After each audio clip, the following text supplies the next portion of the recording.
Hello, everyone, and welcome back to another episode of the Lights Out Lounge podcast. I am one half of your hosts, Jayden Maraska, and it is another solo episode, unfortunately, guys. Brianna is still recovering from her surgery that she had recently. She mentioned it on last episode, and she unfortunately was not able to recover in time, which is fine, but we are going to get a small segment from Brianna.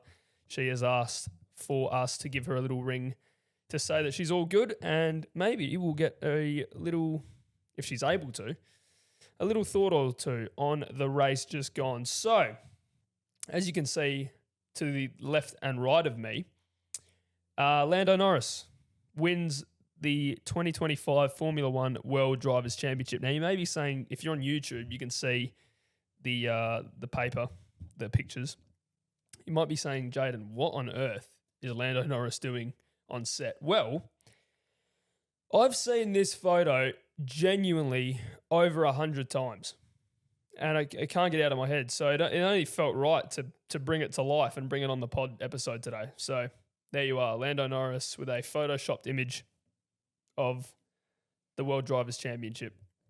Let's get into it. Wow. Now, a lot to talk about. Let's start off with Ferrari. I knew Lewis Hamilton's fate was sealed in FP3 when he just decided to put it into the wall. DRS was open a lot longer than it should have been, in my opinion. That's what it looked like. And hit the barriers. And I went, and at that moment, watching FP3, I just knew that was it. I'm like, yeah, he's definitely going to go out in Q1. And he did. So I'm at a phase in life now where I'm glad my favourite driver is Charles Leclerc, because he somehow, my glorious king, drove that tractor red shit box to P4 and pressured Lando Norris throughout the race. We'll get into it. But Lewis Hamilton out in Q1 for the third week in a row. 4 if you count the sprint in Qatar. Brianna wouldn't be happy with that. As Brianna's favourite driver, she wasn't happy. Believe me. So Lewis Hamilton, my goodness me, next year, if he decides to carry on, which I'm sure he will, but it is just absolutely mortifying to think that a 7-time world champion comes to Ferrari, and I don't know how many Q1 exits it was this year, but to have 3 of the last 3, oh gosh. He crawled back well in the race, so fair play to him. Now, championship battle. The top 3 were the top 3 in the standings. Great qualifying session, very close. In Q2, the top, obviously everyone competing, so from 1st to 15th was just under 0.4 of a second from P1 to P15. That is remarkably close. And we see that at the end of every regulation change. The grid is so tight because the cars have been sort of maxed out to the full capabilities, especially when there's a big regulation change coming next year. Whatever upgrades any team has that they're able to put on the car, they throw it on, and this is what you get. A very close, very, very close Q2. I was astounded, to be honest, how close it was. I don't think I can remember a qualifying session that close between 15 cars. And then in Q3, Max Verstappen, once again, critical for his championship chances. The best he could do was get pole, and he did. And he did by, I think it was just over a 10th to Lando Norris in second. Piastri was 100th or something behind Lando, so close between the top 3. You blink faster than the gap, essentially. I believe if the scientific method is accurate, not method, what am I on about? Okay, the studies have shown, sorry, it's a long season, guys. The studies have shown you blink 0.2 of a second. That's how long it takes to blink. The gap was closer than that. That's how close it was. So, yeah, incredible. Charles Leclerc up to P4. Just remarkable. I don't know how he did that. Everyone was shocked, to be honest. George Russell he honestly could have spoiled the party, George Russell. That final corner, he lost so much time. I thought, genuinely, it's going in the wall. That car is going into the wall without a doubt. He's put way too much throttle coming out of the last corner. Somehow saved it, but it cost him a lot of time. He honestly could have been second or third in that range. He would have beat Leclerc for sure. And yeah, absolutely incredible qualifying session. It's always like I remember back in 2021, the qualifying session. Lucky Brianna's not here.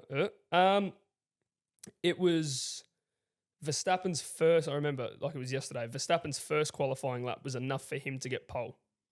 But the amount of pressure on the championship contenders to put in that like a lap that's good enough, because you're not even you're obviously trying to get pole, but you also need to think about, I just need a lap good enough to be close to my championship rivals. Like the top three, Verstappen, Piastri and Norris, were thinking, okay, all I need is to be close to my championship rival. I don't really care about pole. I don't really care about second. As long as I'm close, because if one lockup can put you, because of how close it was, one lockup from those three could have put them from first, second or third to 5th, 6th, 7th.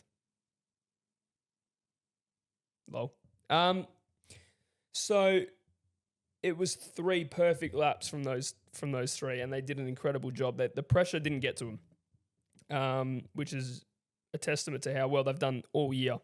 And yeah, I was really impressed with all 3, especially Verstappen, because he has 4 titles already. He said this in the interview. I've got 4.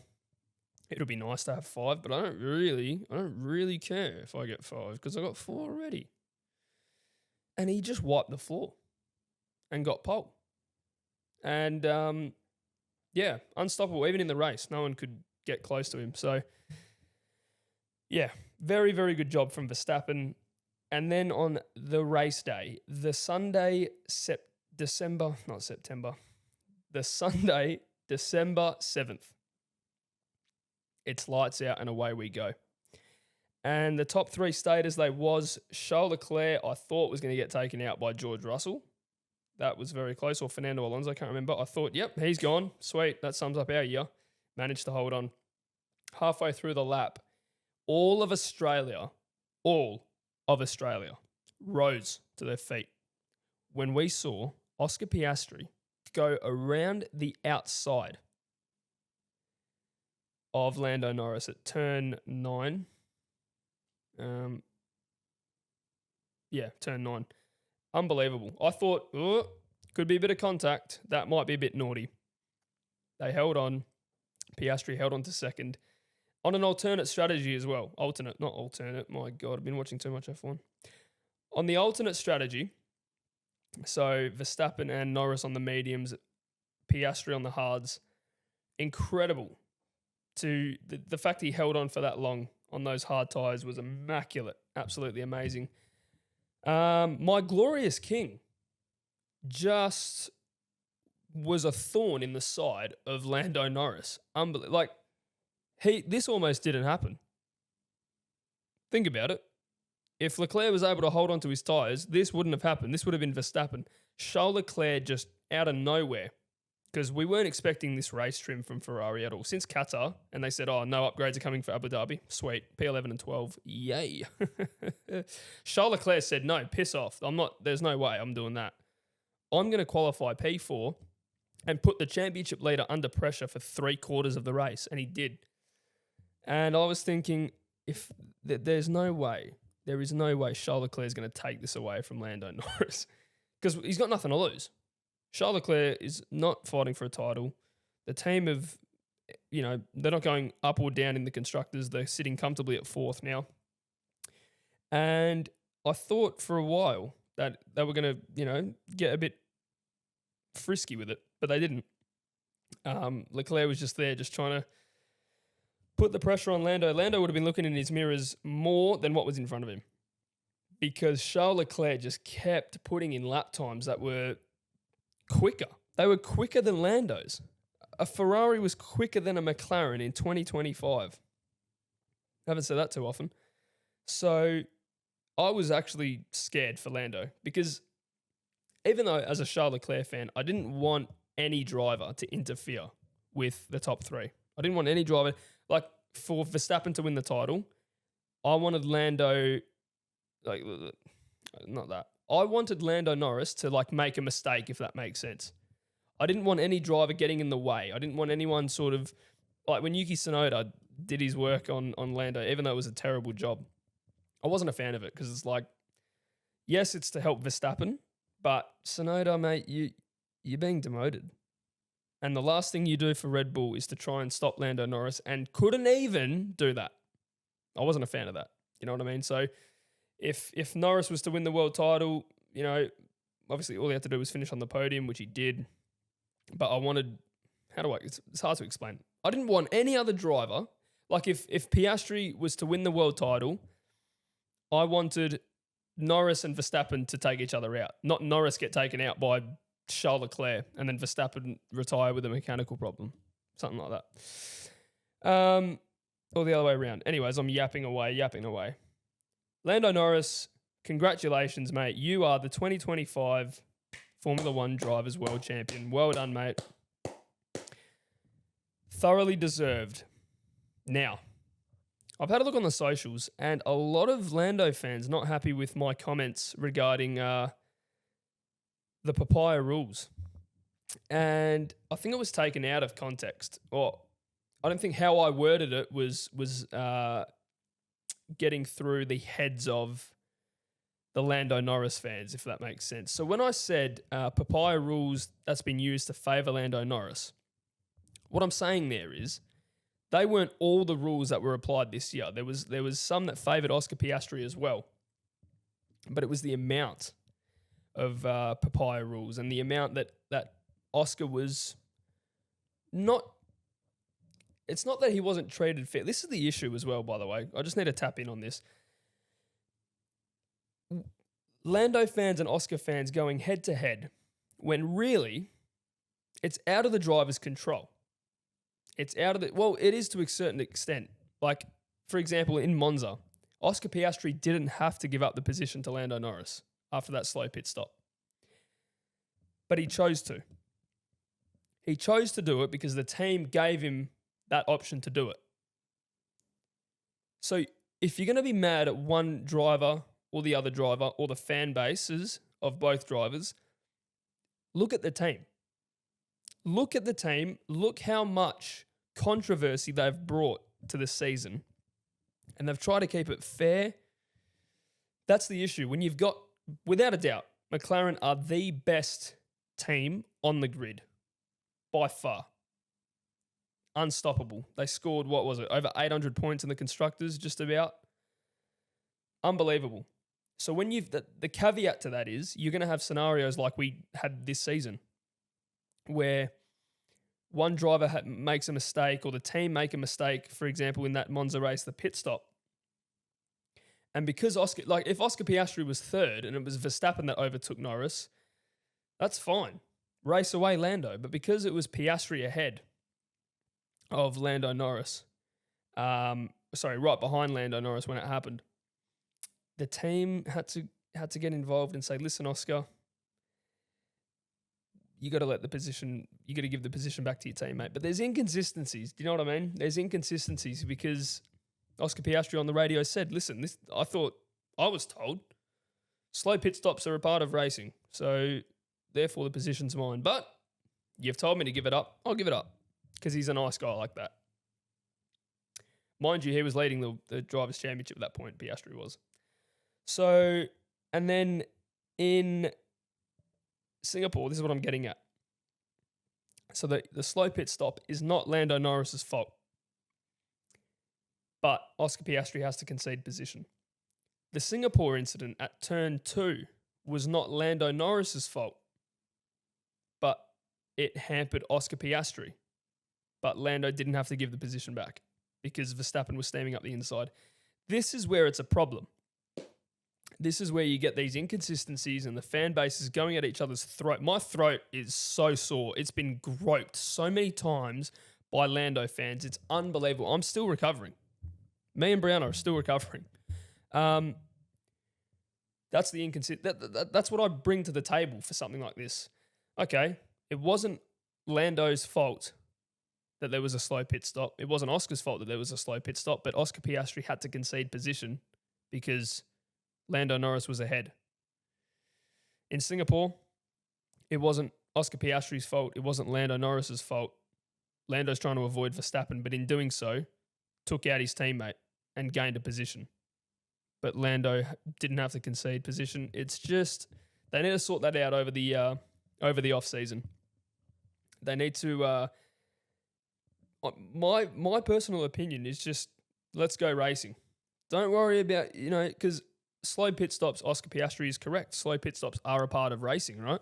So if you decide now that you're going to give a position back based on the team's mistake that had nothing to do with another driver, that's when there's chaos. That's when there's talks of Piastri leaving McLaren. That's when there's talks of Lando haters or neutral fans saying, oh, Lando was gifted the title. He wasn't gifted the title. Lando Norris worked very hard, had really, really good form in the last part of the year and deserved the world championship. But there were certain things along the way from McLaren that favoured Lando Norris, which in turn helped Oscar Piastri helped Lando Norris win the title. Because if he didn't give up that position, Max Verstappen, they'd be tied on points and Max Verstappen would be champion. Either title or points or ahead. Just. So think about it like that. Guys, just think about it in that way. Lando Norris has won the world championship, 7 race wins, however many seconds. So he was consistent throughout the year. You can't say he wasn't deserving of it. He was almost every race in the top 3. And now we're at a stage where everyone next year is hoping what is looking forward to the most. How are they going to resolve this? Because I cannot remember the amount of controversy in a team like this since 2007 with McLaren, the exact same team between Lewis Hamilton and Fernando Alonso. Team orders, strategy calls, favouring another driver, this and that. It was the same thing. McLaren have a real issue with this. They signed very good drivers, but they cannot handle what those drivers bring to the table. They just crumble and they just go, oh, okay, this, and then this, and then this. And either way, it's going to outfavour one driver or another. I keep doing this as well, 6-7. I've got to stop that. But yeah, that's the issue. So look, I'm a fan of all drivers. My favourite driver, I was getting hate. My favourite driver is Charles Leclerc. He's not even involved in this, but obviously a lot of people don't know our podcast yet, which is fine. Get to know it. They got to know it, and they left some comments that were questionable. But everyone's entitled to their own opinion. So say what you want, but keep it. Don't call me a clown, because that wasn't very nice. I was just, pointing out the papaya rules in the video. It said it in the title. Anyways. But yeah, look. There's no malice between the drivers. You can tell it was a bit awkward in that cool-down room, though, post-race. Anyone else see that? Or was it just me? You could hear a pin drop. Max was in the middle going, do we walk out to the podium now or what? The podium's delayed, is it? What's going on here? Fair bit of silence in this room, no? Congrats, Lando? No, you don't want to hear it? Just really weird. But we have to believe what they say, McLaren. Inside the 4 walls, they're fine. Okay, cool. It seems like that on the track. They're not, cutting each other off and bumping heads and stuff, so fair enough. Yuki Tsunoda departs F1 with the worst defensive tactic I've ever seen in my life. That was a disgrace beyond belief. He got on the radio. He said with chest as well, Tsunoda. He goes, leave me alone. I know what to do. I know how to back up Lando Norris. Now, this is how I know If I was only a bit skinnier as a kid, I could have been an F1 driver. And I think any other person listening to this could say the same thing and be an F1 driver as well. You back up a driver in the slowest part of the circuit in Abu Dhabi Sector 3, lots of corners. Why wouldn't Yuki Tsunoda slow right down on the back straight, get Lando Norris real close, and then just slow right down and place his car in a perfect spot through those sections? And Lando Norris would have lost 5 seconds, 6 seconds, easily. But no, he keeps his pace up all the way around, waits for Lando to actually catch up to him, and then decide to weave twice and almost take out Lando Norris. And I'm looking at that going, what are you doing, mate? What are you doing? You cannot say you know how to stop him and then just proceed to not stop him, force him off. And everyone was saying, oh, but he overtook Tsunoda outside the white lines. What else could he actually do? If he didn't go to that part of the track to overtake him, he would have been into the back of him. He would have been airborne and a massive crash. What else could he actually do? So, yeah, Tsunoda, enjoy your test drive, mate. I do want Tsunoda to come back to the sport, I'm not going to lie, because he is a talented driver. Just that cursed Red Bull seat. And me and Brianna will get into it in the following. We've got a couple more episodes to come out this year, guys. Our predictions. But Isaac Hadjar, I have no idea how he's going to go. And the reason why I don't have any idea how he's going to go in that second Red Bull seat, number one, his teammate is Max Verstappen. That in itself, that's worse than, the Scream movie. That sentence alone. Your teammate's Max Verstappen. Yep. Cool. I'll be dropped next year. There's that. There's the other part, which is a new team principal is at Red Bull, Laurent Mekies. Now, we thought my predictions were aligned with Brianna's, that Laurent Mekies would come in and scrap this narrative of favouring Max and, putting a lot more performance into the second Red Bull car. And we briefly saw it with Tsunoda, but then he just dropped off completely like a frog, just jumped away. Isaac Hadjar, though, has showed, in my opinion, a lot more potential than Yuki Tsunoda did in his first year at, what was it, AlphaTauri back then. Isaac Hadjar, he's got a podium, already better than Yuki with, I think, his best finish is P4. He was exceeding expectations, smashed his teammate, smashed Liam Lawson all year. Just Lawson's been okay, but Hadjar's just set the bar so high for that team now as well. So good luck to Arvid Lindblad next year and Liam Lawson. But Isaac Hadjar, I believe, will do a lot better than what we've seen from the second Red Bull drivers the last few years. He's gifted. His speed is incredible. And he rarely makes a mistake. Isaac Hadjar. You don't see him locking up or going wide too often. He is so precise. It's incredible. And I don't think he'll challenge Max, but we'll see a lot more Q3 appearances from the second Red Bull in 2026. My opinion, my prediction. That's an early one. I think we'll obviously have an episode coming out for that later down the line. But that's a sneak peek, guys. My early prediction. What do you think, Lando? Cool. Yeah, that's pretty much it, guys. It's a short ep because Brianna's not here and we've got all of our big, bulky end of season talking to do in another episode. So I'm very happy with how the season's gone. These are my closing statements. Not for the team I support, but for the season the neutral fan got. The season that, people tune in. They don't really have a favourite team or a driver. They just want to see car racing. They want to see the greatest motorsport in the world do what it does, and it delivered. 3 drivers for a title in the season finale.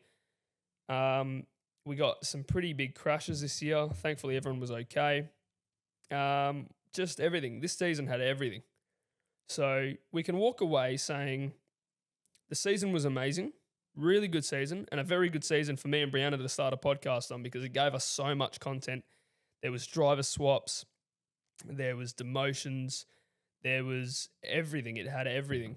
Surprise pole, surprise, Nico Hulkenberg in Silverstone. Who would have thought? It had everything. Lewis Hamilton not getting a podium. No, I can't. I can't do it.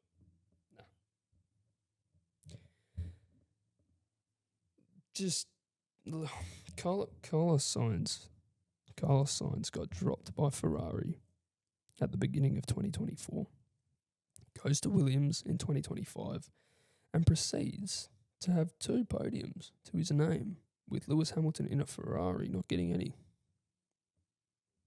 So that's brilliant. But the season had everything. I was very, very surprised by Max Verstappen's comeback. That wasn't obviously in anyone's mind. Hard to say because it is Max Verstappen. But you wouldn't think, like at the end of Zandvoort, you're 104 points behind Oscar Piastri, and you finished 2 points behind the championship winner. Incredible comeback. That was obviously helped by the Vegas disqualification, but regardless, he found form in the end and came oh so close to title number 5. Wow. Now, do we think Lando Norris will have the number 1 on his McLaren? Yeah, absolutely. He would definitely want it. How would that look? Because when it came into effect in 2014, Sebastian Vettel chose to do it. That year in 2014, Lewis Hamilton won the title, decided to keep number 44. So I can only really remember the number 1 in this new car number era on the Red Bull. So for it now to go onto a McLaren, will Lando will definitely say yes. Come on, it's Lando Norris talking about. He'll say yes. He'll get it on. It'll look pretty weird in my opinion because even the McLaren's number font annoys me. It's so weird. I don't understand it. It's like bulky, but it's not. It's slim but wide. Do you know what I mean? Really weird. But I wonder how it'll look. Will they go for literally just a number 1, or will they do the bang, bang, bang like that? Let me try that backwards for you guys. I think. I don't know. What will they do? Will anyone have a new livery? Obviously, Cadillac and Audi are coming in. That's 2 new liveries, Jayden. Jesus. I mean, existing teams. Oh, Audi is an existing team. Sauber. I've had a stinker there. That's pretty much it, guys. That is the season wrapped up. Lando Norris, world champion. I don't know what I was going to do. Before we go, let's give Brianna Ross a call because she is at home, still recovering. I think still in a fair bit of pain, but she did tell me today. She said, "Can you please give me a ring so I can say hello to all of our listeners?" And I said, "You know what? No worries." So it's going to be a phone call, not a FaceTime call, because that's doing her a bit dirty there. So we'll give her a ring and let's see how she's going. If she can, I don't know if she can speak or not. I don't know. But she said, "Call me." So I said, "Yep, all good. Here we go."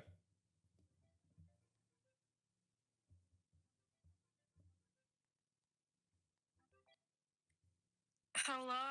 Oh my gosh, Brianna Ross is here. Oh, hi. How are you going? Look, I'm all right. It's something. If you can avoid getting your wisdom teeth removed, I recommend it. Oh no. It's not fun. No, it doesn't sound like it either. No, sorry, I've got the ice wrapped around my head right now. So if I sound funny, that's why. Okay, fair enough. But Yes. I've been saying I've been mentioning on the pod just the upcoming episodes that we will be doing in terms of a season review, big season review. Yes. And I just gave a little sneak peek just now as to say that I think that Isaac Hadjar will be the best second Red Bull driver since Daniel Ricciardo. Whoa. Yes. Now, do you have? Ooh, I like that. I know I'm putting you on the spot here, Brianna Oh Ross. my gosh. Do you have anything at the moment? Lewis will beat Leclerc.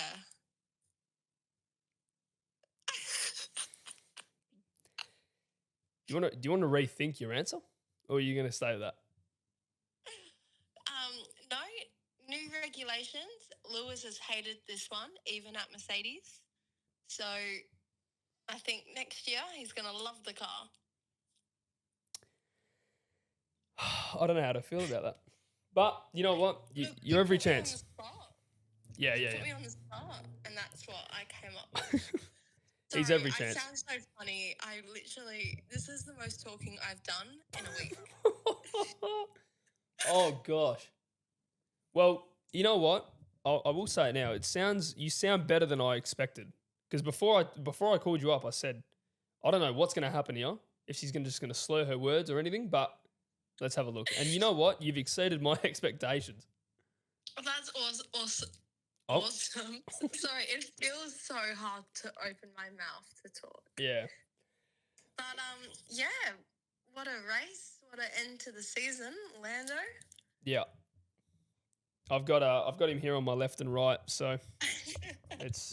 Oh gosh, I can't wait to see this. Yeah, it's gonna be unbelievable. Just me talking, yapping away. Oh. All right. Well, thank you. I just wanted to say hello for the final recap episode of the year. Yes. So yeah, hello everyone, and I hope everyone enjoyed the 2025 season. I'm sure they did, and I'm hoping, me and you were both hoping, that they enjoyed our first season on the podcast world, in the podcast world. Yes, definitely. No, appreciate everyone. Thank you. It's been so much fun. It's been amazing. And it's only just the beginning. Exactly right. All right. Well, I'll leave you to it. All right, no worries. Get well soon because, yeah, I was going to say, get well soon because I need you back here ASAP.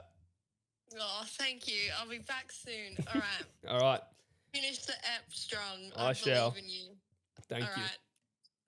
Bye. Goodbye. Oh, that call was going so well.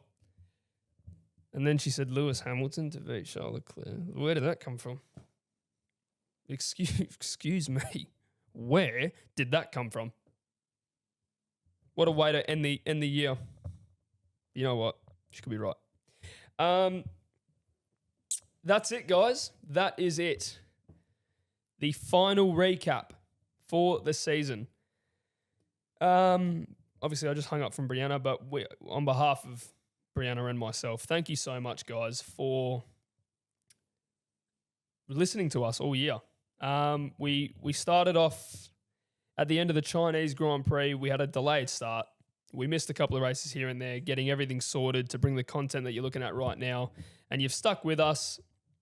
Majority of you have joined along the way, which is absolutely fine. Welcome aboard. Thank you for trusting us in your eyes.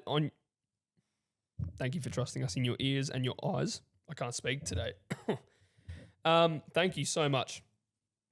From the bottom of my heart and Brianna's, you guys motivate us to do what we do each week, to get together and talk about the sport we love, which is Formula One, which is now at a close, which means I don't know what to, you know what, thank God for like the NBA and like soccer, the EPL, because if I didn't follow those sports thoroughly like I do, the AFL season's drawn to a close. F1's now drawn to a close. It would be a very, very boring summer.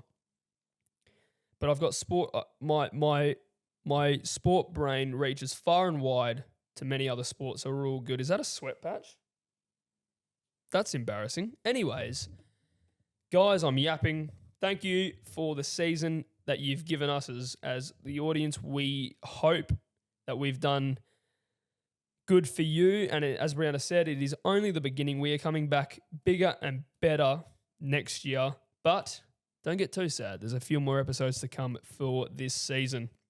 Guys, thank you so much for listening. Drop down in the comments below who you wanted to be world champion and why. And what do you think about this man right here and right here winning the world title? I've given you my thoughts. Now it's your turn, ladies and gentlemen. Thank you so much. And we will see you for the next episode. Goodbye.